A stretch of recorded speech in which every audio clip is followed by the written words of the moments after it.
All praise, glory, and honor is most certainly due to the Most High, the God of the patriarchs, Abraham, Isaac, and peace to you in the name of Jesus. This is your brother, Elisha Israel of the household of faith, and I count it truly a blessing each single time that I can come before you to preach the word of God and never to count it as a light thing to do so. All right, brothers and sisters, I want to get right into today's lesson, and topic is regarding a question that I received via email, and I'm just going to read the question.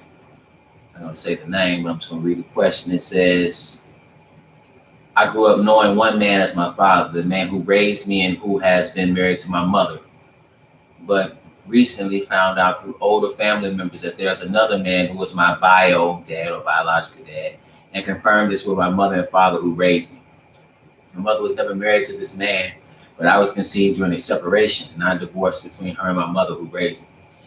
According to the word, what are my responsibilities to honor this man who was my bio or biological dad? I know him from the neighborhood growing up, but is it on me to reach out? Okay, so the first thing that I always, when I look at certain situations and I look at it from a biblical perspective, you know, you oftentimes see we are engaged in a lot of inappropriate behavior as a people, just as a Western society as a whole, and our people in particular. For example, I'm gonna keep bringing this up. We abort our children like 40 going north. We've aborted over 16 million of our own progeny. Okay, currently we have out of wedlock birth rate of 77%. I'll say that again: 77% of our children are born outside of the confines of marriage. And this is a case in that we as a people have to stop engaging in inappropriate behavior. I know you're saying we can't go back, but what we can do is break the cycle.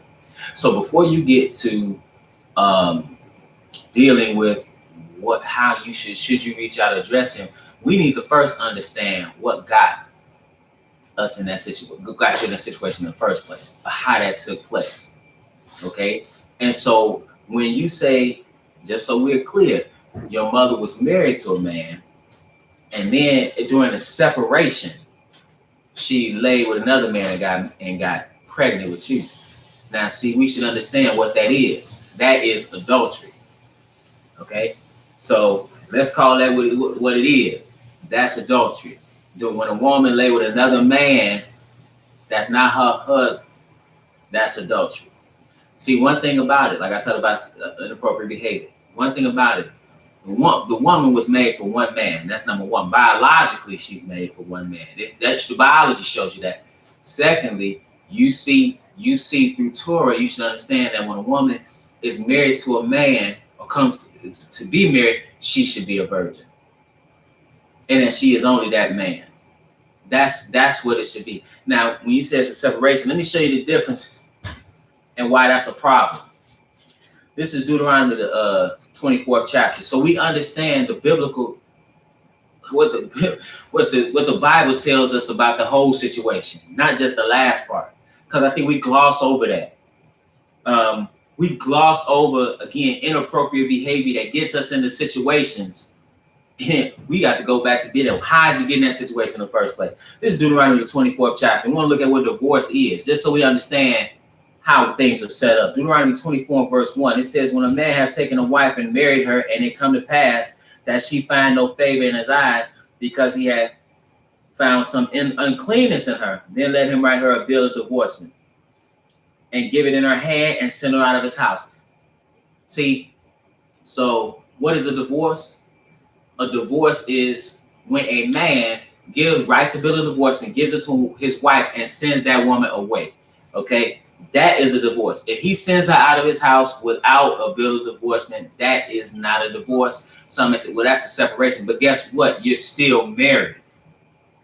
You're still married. And what's the point of having this bill of divorcement? When you had that bill of divorcement, it was witnessing that you were indeed divorced and thus available to be with another man in marriage.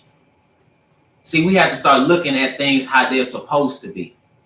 Okay, so, and then if she had that, she could go and be another man's wife. But what she could not do is after she became another man's wife, and let's say that man divorced or that he died, go back to the first husband. You couldn't do that according to Torah. So I just want to be clear. That's adultery. Let's go to Exodus, the 20th chapter. So just so we know what it is, because you calling it a separation, now you was conceived in adultery. That's just what it is.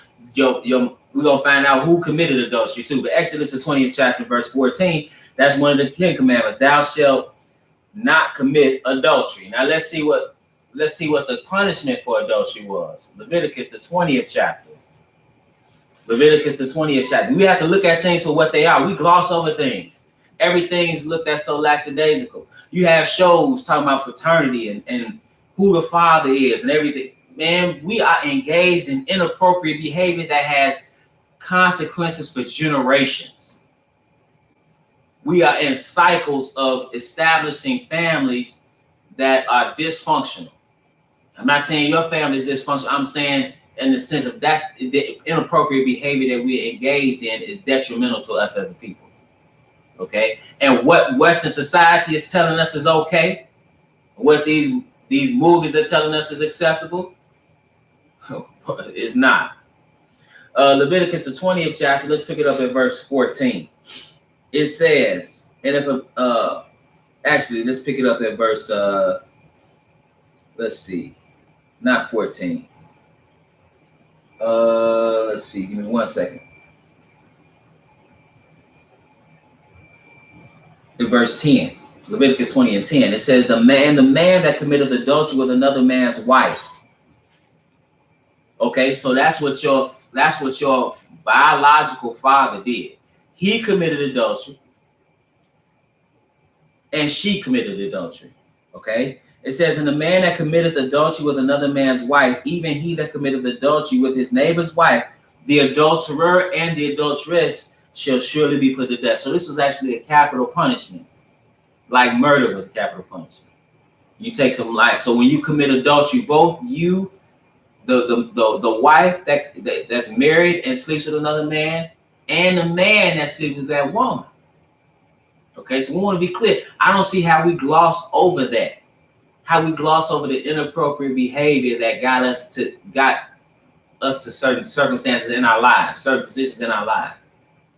We got a lot of inappropriate behavior going on amongst our people. Okay, so I just want to make clear of what the circumstances were. Okay, and even in the Bible, it has, you read in Torah how certain things like that were supposed to be addressed or would be addressed if a man thought that his wife went astray. Because again, you say it was a separation. I want to be clear that that's still marriage. They still were married. Numbers, the 5th chapter, verse 11.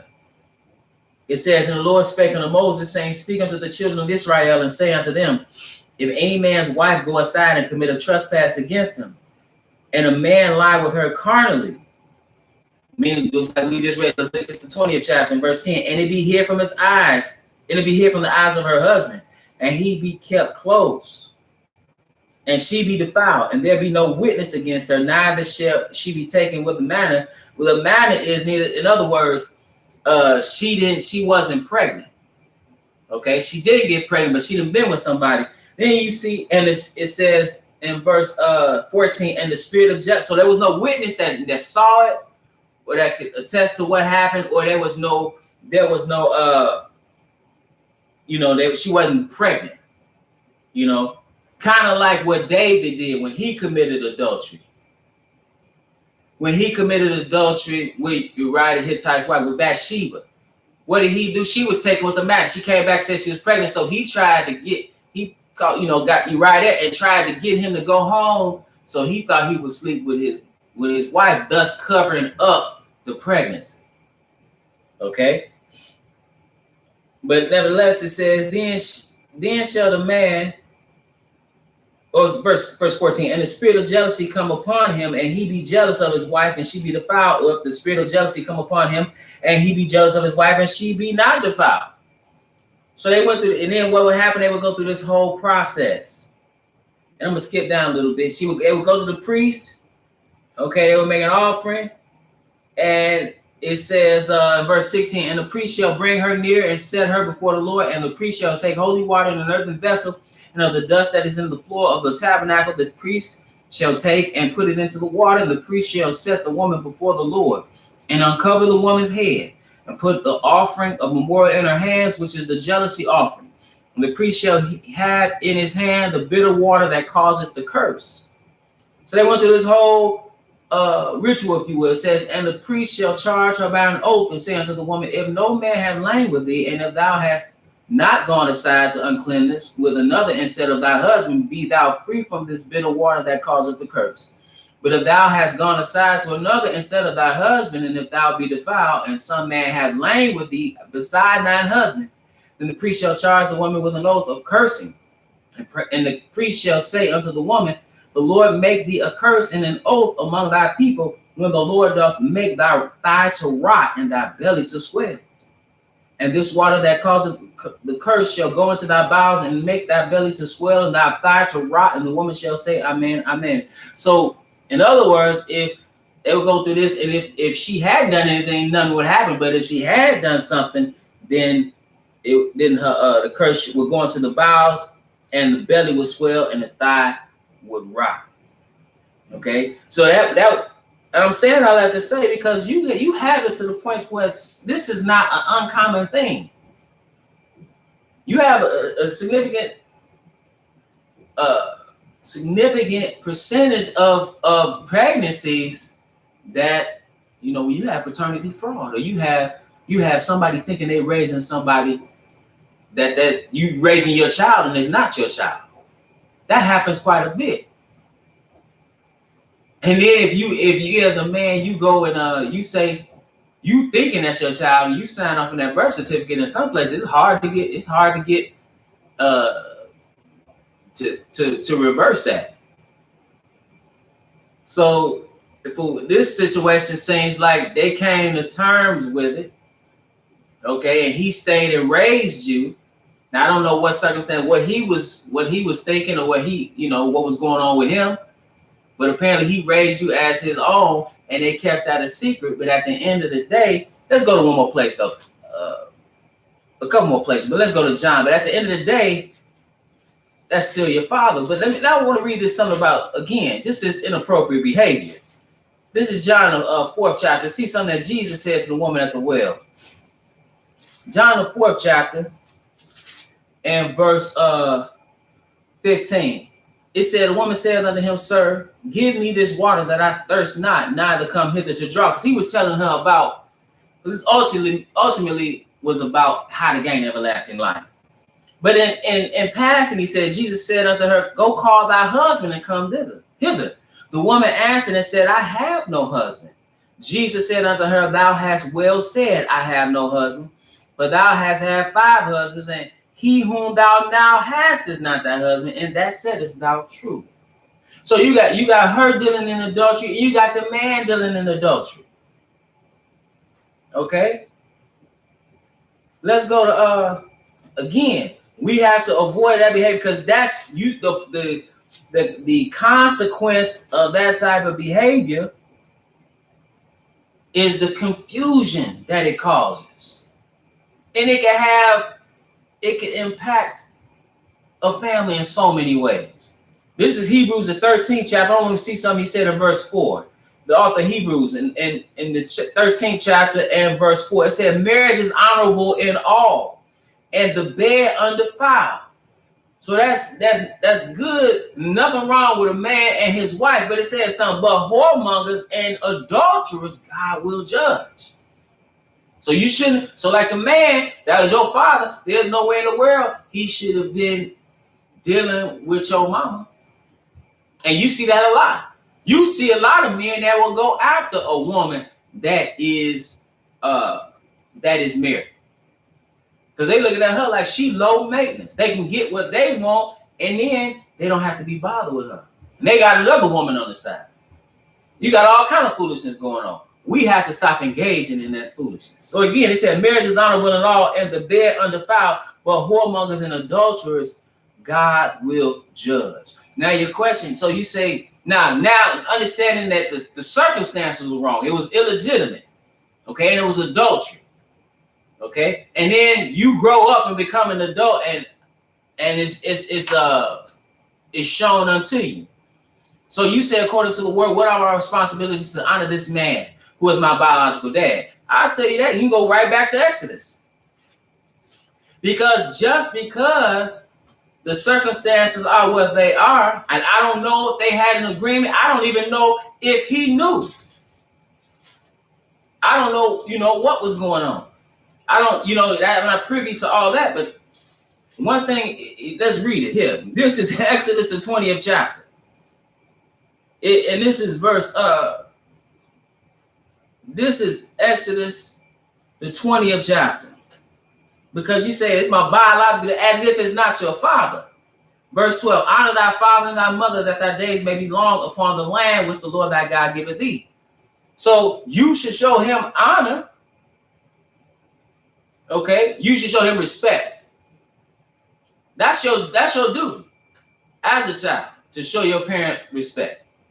So you said, according to the word, what are my responsibilities to honor this man who is my biological dad? Now, one thing about it, he has responsibility. Okay? So as a child, and again, you're an adult now, but still, as the child of a parent, you want to show them respect. But what a man has to do, and I always read this. This is 1 Timothy 5 and verse 8. But if any provide not for his own, especially for those of his own house, he had denied the faith and is worse than an infidel. Now that's for the believer he's talking to. A man is supposed to take care of his children. A man is so that whole situation is out of order. Is out of order. And you can't, you can't go back and recoup those years. If you want to, you don't have a specific responsibility to reach out. But if you wanted to reach out and you wanted to establish that relationship with him, that would ultimately be your decision. You don't have a obligation to necessarily reach out to someone. He didn't raise you, but he's still your father. You do have an obligation to show him respect. That's your obligation, to show him respect. His obligation now that he, because again, this is a difficult situation. That's your father. That's your father. So it's kind of a difficult situation. So, but if you wanted to reach out, that's totally up to you. But again, I wonder, did he know what were the circumstances? Did he know the woman was married? Knew he was married? Didn't want to marry a woman? Did he know he impregnated her? Did he say, oh, well, I'm going to just keep it a secret? We're going to keep this a secret and the husband going to raise him? Or did the husband do the math on who you thought was your father and figure out, wait, this ain't my baby? And they came to some understanding and remained married? I don't know. But that's your father. At the end of the day, yeah, you got one that raised you, but you also got one that's your father. It is what it is. It ain't like just because this man raised it, it don't mean that the other man, I don't know who the other man is or what he did. He could be a drunk, he could be on drugs, or he could be a doctor. Whatever it is, that's still your father. That's the situation that was created through adultery. That's the confusion that comes. That's what I'm saying. So before we get to that, we need to look at the situation in totality and understand what took place. Understand what took place so we can break a particular cycle. We got so much so many inappropriate things going on amongst our people.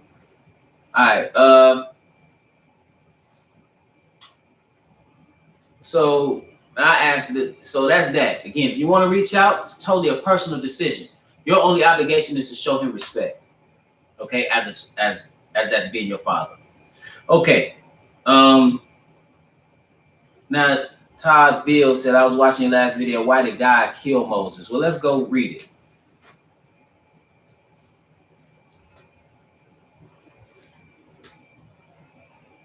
Why did you put every seed after his kind? What are you referring to, Josiah?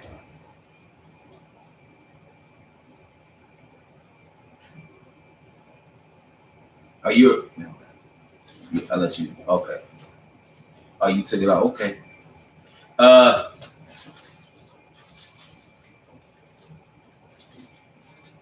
Paternity test, just a side note, paternity tests need to be after, it need to be the law of the land. But let's go to the book of Deuteronomy and read about the death of Moses and see why the Lord killed him. Deuteronomy, the 34th chapter. He was going to kill him when he didn't sacrifice his son. Excuse me, when he didn't circumcise his son. And Zipporah circumcised him. And, you know, the Lord's wrath was turned. But in Deuteronomy, the 34th chapter, we find out how Moses died. It says, actually, let's pick it up at verse 1. It says, and Moses went up from the plains of Moab unto the mountain of Nebo, to the top of Pisgah, that is against Jericho. And the Lord showed him all the land of Gilead unto Dan, and all Naphtali, and the land of Ephraim and Manasseh, and all the land of Judah unto the utmost sea, and the south. So he's viewing the land here. It says, in the south and the plain of the valley of Jericho, the city of palm trees, and unto Zoar. And the Lord said unto him, this is the land which I swear unto Abraham, unto Isaac, and unto Jacob, saying, I will give it unto thy seed. I will have caused thee to see it with thine eyes. And he says something, but thou shalt not go over thither. Okay. Then it says in verse 5, and so Moses, the servant of the Lord, died there in the land of Moab according to the word of the Lord. Okay. Now, what is he saying? What does he mean, the word of the Lord? Let's go back a little bit and go to chapter 32 and verse 48. It says, and the Lord spake unto Moses that self-same day, saying, get thee up into the Mount Abarim, unto Mount Nebo, which is in the land of Moab, that is over against Jericho, and behold the land of Canaan, which I give unto the children of Israel for possession, and die in the mount whither thou goest up, and be gathered unto thy people, as Aaron thy brother died in Mount Hor, and was gathered unto his people. Then he says something, because ye trespassed against me. So here you're saying, why did he kill Moses? We finding out. Because ye trespassed against me among the children of Israel at the waters of Merrillville, Kadesh, in the wilderness of Zin, because ye sanctified me not in the midst of the children of Israel. Yet thou shalt see the land before thee, which was I was reading in chapter 34. But thou shalt not go thither unto the land which I give the children of Israel. So now let's go and see what happened. Let's go to Numbers, the 20th chapter, and see what happened. Because again, the question is, why did Moses have to die? Because we're going to go back and find out something about Moses when he died. But let's go to Numbers, the 20th chapter. And we're going to pick it up at verse 7. Numbers 20 and 7. It says, and the Lord spake unto Moses, saying, take the rod and gather thou the assembly together, thou and Aaron thy brother, and speak ye unto the rock before their eyes, and it shall give forth his water. And thou shalt bring forth to them water out of the rock. So thou shalt give the congregation and their beasts drink. So he was shown, all this is being done through the power of the Lord. They're being sustained in the wilderness through the power of the Most High. And then it says something in verse 9. It said, Moses took the rod from before the Lord as he commanded him. But something happened here. Verse 10. And Moses and Aaron gathered the congregation together before the rock, and he said unto them, hear now, ye rebels, must we fetch you water out of this rock? And Moses lifted up his hand, and with his rod he smote the rock twice, and the water came out abundantly. And the congregation drank, and their beasts also.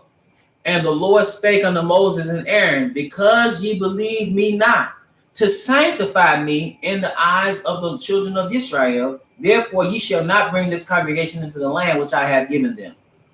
This is the water of Merrillville, because the children of Israel strove with the Lord, and he was sanctified in them. So he's telling them why. You're going to die in this mount. Okay, just like your brother, because you trespassed against me among the children of Israel at the waters of Merrillville, Kadesh, in the wilderness of Zin, because you sanctified me not in the midst of the children of Israel. So even that, to whom much is given, much is required. He was supposed to sanctify the Most High. He was supposed to, first and foremost, acknowledge who was sustaining them, who was actually bringing water out of this rock. You know, I understand he was upset with them, but at the same time, he was supposed to acknowledge God. And when you really understand, you said, well, that's a hard standard. Moses was communing with the Most High. Moses communed with the Most High and came down off the mountain and took upon a shine that was not terrestrial. Okay? Peace to you, brother. Peace to everybody that's listening. Peace to everybody that's listening. So that's why he died. Because one thing about it ain't like he got old. And let's read it. Let's pick it up back in Deuteronomy 34 verse 5. It says, so Moses, the servant of the Lord, died there in the land of Moab according to the word of the Lord. And he buried him in a valley in the land of Moab over against Beth Peor, but no man knoweth of his sepulchre unto this day. Hold your finger here. I just want to show you a side note about that. I know you didn't ask, but let me just show you just a little about him. This is in the book of Jude. And him buried. We're gonna hold your finger and Deuteronomy. We're gonna go right back. It says in Jude, the 9th verse is right before Revelation. There's only one chapter. It said, yet Michael the archangel, when contending with the devil, he disputed over the body of Moses, durst not bring against him a railing accusation, but said, the Lord rebuked thee. So even though no glorying over the death of Moses, he said here back in Deuteronomy the 34th chapter, something about him. Because he said, no man knoweth of his sepulchre unto this day. In verse 7, and Moses was 120 years old when he died. His eye was not dim, nor his natural force abated. See, it wasn't like he got old and got sick and died. No, it wasn't like he had an accident. It wasn't like he was murdered. No, the Lord just took him out, and he took him out in this regard. He let him see the land, then took him up there, and he took him out because he did not show him proper honor. So that's why he killed him. That's why he said, you're gonna die, because you didn't sanctify me. So that's the answer to that question. So with that, brothers and sisters, let me just say this before again, because the person that asked, the sister that asked the question, it's not like any of this is her fault. So I don't want people to think you blaming her at all. But I just want us to understand that these things that we do when men are not taking care of their kids, first of all, so many of our problems are started through inappropriate sexual behavior. It has severe consequences. Whether you're talking about STIs, whether you're talking about emotional baggage, whether you're talking about ruined relationships, illegitimate children, poverty as a consequence, abortion, because that's a lot of abortions are through illegitimate people having illegitimate children they don't want. And so we have to stop engaging in that type of behavior. Okay, we have to stop engaging in that type of behavior. We have to start being accountable for what we do as a people. That's what we need to do as a people. Start being more accountable and hold a standard and take marriage seriously. That's men and women. Take parenthood seriously. Okay, that's what we need to do. With that being said, I want to remind you that we're at the House of the Faith. We live stream every Sabbath at 1 p.m. Central Standard Time. This Saturday, 1 p.m. Central Standard Time, right here on the Israel Teach YouTube channel, as well as at www.israelteach.org. We have Bible study every Friday night. That's every Friday night. We brothers on, Brother Isaiah, Brother Austin, some other brothers and sisters that are on here right now. That's on Zoom every Friday night at 8 p.m. Central Standard Time. If you would like to come on, that's a great place to ask questions. We can go in depth with what thus saith the Lord. The personal meeting ID number for Zoom, if you would like to be a part of that Bible study, is 602-961-1318. Again, that personal meeting ID number is 602-961-1318. Again, 602-961-1318. So if you want to listen into our Bible study, you can do so on Zoom. You do not have to ask a question. You don't have to be seen or heard if you don't want to, but you can just listen. Or if you want to ask a question, you want to be seen and heard, you can do that as well in an orderly fashion, of course. Also, if you've been edified through the ministry and would like to leave a donation, you can do so at our website, www.israelteach.org. Again, www.israelteach, one word, ISRAELTEACH.org. 100% of the proceeds go to the work of the ministry, not in our pockets. And we are truly thankful for those who have donated to the ministry. We are truly appreciative of that. And finally, there are also books that I've written that are available on Amazon.com and Barnes and Noble and other places where books are sold. Into Egypt Again with Ships. The Pagan Origins of Christian Holidays. Killing Black Innocents. The Program to Control African American Reproduction from Slavery's End to the Present Day Self-Inflicted Genocide. Hair Like Wool, Feet Like Burned Brass. The Color of Jesus and Burning Truths Concerning the Messiah. For then shall be great tribulation.